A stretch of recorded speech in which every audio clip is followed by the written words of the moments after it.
오늘부터는 이제 6장으로 들어오고 6장의 첫 번째 내용은 예수님께서 고향에 방문하시는 장면, 또 고향에서 배척당하시는 장면으로 우리가 본문을 읽었습니다.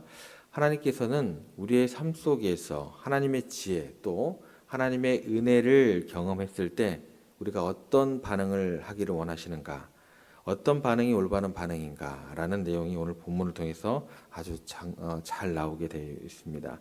성경에 보면 예수님의 그 지혜와 그 능력을 경험할 때 사람들의 반응은 두 가지로 딱 이렇게 나눠지게 됩니다. 엇갈리는 반응을 보게 되어집니다. 어떤 사람들은 예수님의 그 지혜와 능력을 보면서 경험하면서 그 은혜를 경험하면서 예수님을 주님으로 고백을 하고 또 그 앞에서 무릎 꿇고 주여 나를 떠나소서 나는 죄인으로서이다 이렇게 고백했던 베드로와 제자들 또 여러 사람들이 그런 모습을 보이는가 하면 반대로 예수님과 지혜와 능력을 경험하면 경험할수록 그 예수님을 죽이기로 작정하니라 가서 모의하니라 이런 반응을 하는 사람들로 나눠지게 됩니다. 이 딱 두 가지예요. 감격하게 되고 감탄하게 되고 또 한쪽은 두려워서 예수님을 모의하고 죽이기로 결정하는 이 두 가지로 나눠지게 됩니다. 무엇 때문에 이런 큰 차이가 나는 것일까? 도대체 우리는 말씀 앞에서 또 우리가 신앙생활을 하면서 우리가 만나는 많은 사람들을 통해서 또 하나님의 역사하심을 경험하는 그 은혜 안에서 어떻게 반응해야 될까? 올바른 선택을 위한 것들을 위해서는 어떤 것이 필요한가? 오늘 본문에 나오는 예수님의 고향 사람들은 어떨까요? 좋은 선택을 했을까요? 옳지 않은 선택을 했을까요? 잘못된 반응으로 나아가는 모습을 보게 됩니다. 이들의 첫 번째 반응은 뭐냐면 놀라움입니다. 놀래게 돼요. 놀래게 되고 그리고 1, 2절의 내용을 보면 예수님의 그 지혜와 권능을 경험하면서 이들의 놀라움은 이제 충격으로 바뀌게 되고 그 놀라운 모습을 보게 됩니다. 1, 2절 말씀 한번 가보겠습니다. 예수께서 거기를 떠나사 고향으로 가시니 제자들도 따르니라. 안식일이 되어 회당에서 가르치시니 많은 사람이 듣고 놀라 이르되 이 사람이 어디서 이런 것을 얻었느냐? 이 사람이 받은 지혜와 그 손으로 이루어지는 이런 권능이 어찌 됨이냐? 예수님께서 이제 고향으로 가셔서 이제 회당에서 가르치기를 시작하셨습니다. 그 가르침을 들은 고향 사람들은 이 사람의 지혜와 권능이 어디서 났느냐? 어찌 됨이냐? 이렇게 다들 물어보면서 놀라고 있습니다. 여기까지는 좋아요. 예수님의 지혜와 권능을 경험하면 어느 누구도 놀라지 않을 수가 없다라는 거예요. 그렇게 다들 물어보면서 서로 놀라고 있습니다. 그런데 이들이 놀라는 이유는 지혜와 능력 때문이다라는 것을 알 수 있죠. 그래서 탁월한 지혜와 능력 자체는 사람들을 놀라게 하는 건 지극히 당연합니다. 그리고 이 놀라움은 우리들에게 좋은 쪽으로는 감동과 감탄이라는 어떤 그런 내용으로 다가올 것이고 나쁜 쪽으로는 이게 감동과 감탄보다는 더 나쁜 쪽으로 어떤 불안함 쪽으로 이렇게 연결되기도 합니다. 이 두 가지예요. 이게 원인이 되는 것입니다. 록펠러 일화를 보면 주위에 있는 사람들을 놀라게 하는 일이 많이 있었습니다. 그런데 그 예화를 우리가 딱 들었을 때 여러분들은 야, 참 대단하다. 감동과 감탄 쪽으로 많이 연결이 될 거예요. 한 번은 록펠러가 운영하던 회사의 한 임원 중에 한 명이 순간적인 잘못된 결정을 내리게 됩니다. 그래서 그 당시에 25억에 상당하는 손해를 보게 되었습니다. 그 옛날에 25억이면 엄청난 액수겠죠. 이 소식이 이제 알려지기 시작하는 그 순간부터 임원들이 록펠러를 피해 다닙니다. 어떻게 하면 안 만날까 고민을 하기 시작합니다. 왜냐하면 이제 그 25억이라는 손해가 회사에 입어졌잖아요. 록펠러를 만나게 되면 불호령이 떨어지게 될까봐 모든 임원들이 다 긴장하고 록펠러를 피해 다녔습니다. 그런데 록펠러와 함께 그 회사를 꾸려 나갔던 동업자였던 한 사람이 록펠러를 이제 찾아가 만나서 보고를 하게 됩니다. 단단히 이제 마음적인 어떤 각오를 하고 찾아가게 됩니다. 록펠러 사무실 딱 들어갔는데 록펠러가 책상에 앉아서 뭔가를 열심히 적고 있더랍니다. 그리고 이제 이야기를 해요. 어서 들어오게. 이제 들어가 보니까 쓰면서 이렇게 말하는 겁니다. 아, 당신이군요. 베드포스 씨. 우리 회사에 입힌 그런 손해에 대해서 들어보셨죠? 저는 그 손해를 끼친 사람을 불러서 질책하기 전에 몇 가지 좀 정리할 것이 있습니다. 그러면서 계속해서 메모를 하더라는 거예요. 이게 뭔가 하고 이렇게 먼 발치로 이렇게 쳐다보니까 그 쪽지 속에는 손해를 끼친 사람의 장점에 대해서 쭉 적어나가고 있더랍니다. 그 사람의 훌륭한 점, 그동안 회사에 끼쳤던 아주 유익한 점이 무엇인지 쭉 이렇게 기록을 해 나가고 있더래요. 그리고 나중에 이 사람의 행동이 결국은 지난날에 회사를 굉장히 유익하게 했고 옳은 방향으로 이끄는데 여러 번 결정적인 역할을 하게 된 것을 발견하게 되었다고 합니다. 결국은 이 사람이 지금 손해를 입힌 것보다도 예전에 이 사람을 통해서 많은 이익을 회사가 얻었던 것을 누구나 다 알기 쉽게 누구나 다 볼 수 있게 그 내용을 정리했다라는 것입니다. 그것을 보면서 이 베드포드 씨가 록펠러의 그 지혜에 감동을 하게 되고 감탄을 하게 됐다라는 거예요. 순간적인 어떤 그 마음의 지혜 나오는 그 시에 대해 감동과 감탄.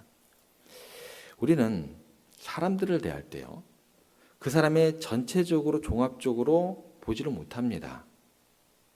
한순간에 그 사람이 어떤 해를 끼쳤는지, 나와의 관계에 의해서 내게 어떻게 무례함을 행했는지, 이 한 가지로 그 사람이 내 삶 속에서 하나님의 축복의 통로로 쓰였던 많은 것들을 깨닫지 못하게 됩니다. 그래서 다 지워버리는 경우가 굉장히 많습니다. 지혜롭지 못하다라는 거예요. 예수님은 사실 그분의 삶 전체를 통해서 인류를 구하는 엄청난 일을 하셨습니다. 그럼에도 불구하고 많은 사람들은 자기와 예수님과의 코드가 안 맞는 한두 가지예요. 한두 가지 때문에 예수님을 어떻게 해요? 배척을 하게 됩니다. 예수님에 대해서 굉장히 반감을 가지고 예수님의 전 생애를 한두 가지 때문에 전 생애를 거부하는, 그리고 예수님 자체를 거부하는 그런 어리석음을 범할 수 있다라는 것입니다. 그런 결정 가운데는, 그런 삶에 있어서는 결코 하나님의 축복이 임할 수가 없게 됩니다. 지혜가 있어야 주위에 있는 아까운 사람들을 놓치지 않을 수 있다라는 거예요. 지혜를 통해서 제대로 된 반응을 해야지 그 공동체 가운데, 내 삶의 자리 가운데 감동과 감탄, 신앙생활도 마찬가지다라는 거예요. 여러분, 신앙생활을 하든지 직장생활을 하든지 여러분이 만나는 많은 사람들에게 있어서 전반적인 것으로 그 사람을 평가할 필요가 있고, 하나님의 은혜 하에서 하나님께서 내게 필요한 사람이기 때문에 저 사람을 보내주시, 이런 마음을 가지실 수 있으셔야 된다는 거예요. 지혜, 그것은 사람들에게 이렇게 감동을 주기도 하지만 어떤 의미에서는 반대되는 내용을 주기도 합니다. 두려움으로 다가오기도 해요. 오늘 본문의 사람들이 그래요. 그 사람의 지혜 때문에 드러나는 것이 있어요. 나의 무지함, 나의 어리석음, 폭로가 되기 때문에 부담이 되는 것 같아요. 이럴 때는요, 두려워요. 내치게 돼요. 배척하게 돼요. 이게 세상 살아가는 원리예요. 세상에 지배하는 방식입니다. 이게요. 예수님이 엄청난 지혜를 가지고 고향 마을에 들어오셔서 사람들이 놀랍니다. 왜냐하면 그 지혜가 그 능력이 자신들의 위선을 드러내는 한 측면이 되기 때문에 그래요. 여러분들 세상에서 배신당하시죠? 이런 것 때문에 그래요. 이 사람들이 왜 이렇게 예수님의 지혜에 대해서 부담스러워했을까? 자기들이 더 많이 살았거든요. 예수님보다 훨씬 더 경험이 많은 사람들이었거든요.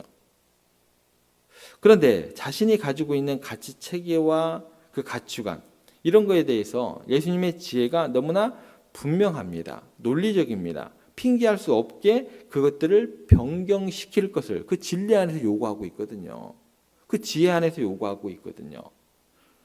일상으로 자기가 생각했던 지혜와 예수님의 지혜, 하늘의 지혜죠. 세상 지혜와 하늘의 지혜가 부딪히다 보니까 이들이 부담이 되는 거예요.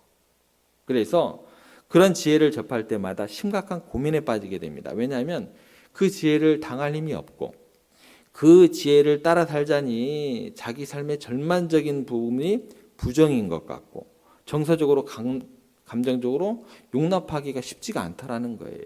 하늘의 지혜를 따르고 예수님의 지혜를 따르자는 것이 그냥 자기의 삶에 현재의 모습을 유지하고 싶은데 예수님의 그 지혜가 모든 진리를 그렇게 드러내니까 이들의 삶이 굉장히 부담스러운 거예요. 거추장스러운 거예요. 그랬을 때 이 지혜 앞에서 과연 수긍을 하고 아멘하고 자기 삶을 바꿀 것인지 아니면 예수님을 배척할 것인지 둘 중에 하나를 선택하게 되어 있습니다. 이들이 어떤 선택을 했을까요? 자신들의 체면 또 경험을 생각한다면 자신들이 변화되는 것보다도 예수님께서 그 마을에서 조용히 나가주는 게 더 좋다고 생각을 하게 됩니다. 그래서 예수님을 배척하게 됩니다. 굉장히 간단해요. 그런데 더 큰 문제는 뭐냐면 이들에게 있어서 이를 힘들게 하는 문제가 더 문제예요. 예수님이 지혜만 있는 게 아니라 지혜만 있을 때 이렇게 하면 돼요. 저 녀석이 말 가지고 장난하고 있네. 예수님에게 그렇게 할 수 있어요. 머리에 든 것이 많구나. 이 정도로 할 수 있는데 예수님의 경우는 지혜만 있는 게 아닙니다. 뭐까지 있어요? 이 사람 놀라게 하는 게 지혜 플러스 능력이요. 능력까지 있으셨다라는 거예요. 그러니까 지혜와 능력이 같이 행해지다 보니까 이건 도대체 부인할 길이 없는 거예요. 도망갈 길이 없는 거예요. 거부할 수가 없는 거예요. 분명히 삶의 열매로 그 능력 앞에서 사람들이 당황하고 두려워하게 되더라는 거예요. 감동과 감탄을 해야 되는데 주여 저를 떠나서서 저는 죄인이어서이다. 이런 은혜로 받아들일 수 있어야 되는데 이 감동과 감탄이 아니라 두려움으로 당황으로 연결되게 되더라는 것입니다. 제가 그동안 목회했던 교회들에 사회적으로 영향이 있는 어떤 분들이 많이 있었습니다. 가장 영향이 있었던 분들은 국무총리였던 것 같아요. 근데 그분들이 저희들을 초대를 안 하면 좋은데 한 번씩 초대를 하세요. 근데 가면은 사회에서 그래도 좀 내놓으라 하시는 분들이 인사를 하면서 그분에게 뭐 오셨느냐고 극진한 대우를 저희들은 옆에서 이렇게 서 있죠. 그러면 이제 그분이 이제 옆에 서 있는 우리 교회 목사님이라고.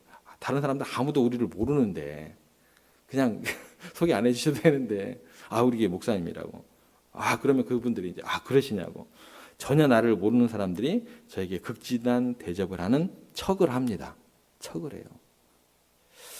근데 그렇게 이제 좀 이렇게 인정을 받는 장로님들 그런 분들 성도님들이 예배 시간에 꼭 맨 앞에 앉으세요. 막 눈물을 흘리면서 닦고 은혜를 받고 예배하는 모습을 뒤에 있는 성도들이 보십니다. 가만히 보니까 뒤에 있는 성도님들이 울고 은혜 받는 것은 제 설교 때문이 아니고 그 훌륭한 분이 눈물 흘리고 감격하고 삶이 변화되는 걸 보면서 은혜를 받는 것 같아요. 그게 맞는 것 같아요. 매주 예배마다 감동이 있는 예배가 되는 것은 그분들의 그 겸손함, 그분들의 그 변화되는 모습, 그분들의 그 섬기는 모습, 그게 교회의 모습을 만들어 가더라고요. 어느 날 설교를 하면서 저는 성경 본문을 그대로 전합니다. 그대로 전해요. 사실 부유한 사람들이나 힘 있는 사람들이 바리새인이나 서기관이나 또 대제사장이나 이런 사람들과 일치되는 경우가 굉장히 많습니다. 성경 본문 자체를 그대로 증거하다 보면 예수님이 가난하고 억눌리고 병든 사람에 대한 배려하는 장면이 나올 때가 굉장히 많습니다. 그래서 어떤 의미에서는 그분들이 오해를 할 수 있어요. 그런데 그런 순간에 저 장로님, 저 좋으신 분이 오늘 시험에 들지 않을까라는 생각이 언뜻 들 때도 있습니다. 그런다고 제가 하나님 말씀 전하지 않는 건 아니죠. 그런 생각이 들 때도 있다라는 거예요. 그런데 신기하게요. 예배를 끝나고 나서 사람들의 반응을 보면 전혀 시험에 들리라고 생각하지 않았던 분들이 오히려 시험에 들고 오히려 오해할 수도 있는 분들은 목사님 너무 은혜 받았습니다 라고 이야기를 하십니다. 장로님, 집사님 마음이 불편하셨죠? 그렇게 이야기를 하면 제가요? 무슨 말씀이세요? 평소에 누가 저를 혼냅니까? 주일에 주님 전에 와야 하나님 말씀 앞에서 하나님의 음성을 듣고 제가 죄인이고 제가 보잘것없는 사람인 걸 깨닫게 되니까 그 맛에 그 은혜 때문에 교회에 오는 겁니다. 앞으로도 많이 지적해 주세요. 국무총리가 그러시더라고요. 제가 장로님과 개별적으로 이야기한 시간이 많지가 않아요. 스스로 은혜를 받으시더라고요. 겸비한 모습이었다라는 것입니다. 오히려 시험에 어떻게 시험에 드실까라는 그런 분들도 한두 분 생기긴 하더라고요. 참 마음이 어려워졌던 경험이 있습니다. 찰스 2세 왕이 오웬 박사와 같이 학식 있는 사람이 무식한 땜쟁이 출신 설교가인 그때 존 버년이죠. 존 버년의 설교를 들으려고 한결같이 교회에 가는 사실을 보고서 놀라움을 금할 수가 없었습니다. 아니 오웬 박사처럼 탁월한 지성인이 학교로 제대로 나오지도 못한 그 땜쟁이 목사를 설교로 들어가는 게 말이 되는가? 왜 가나? 그래서 불러서 물어봤습니다. 도대체 왜 당신같이 세계적인 석학이 그런 땜쟁이 출신의 설교를 들으러 갑니까? 그랬더니 오웬 박사가 이런 말을 했습니다. 폐하, 만일 제게 그 땜쟁이의 능력이 있다면 저는 기꺼이 저희 학식을 다 포기할 것입니다. 지혜와 능력이죠.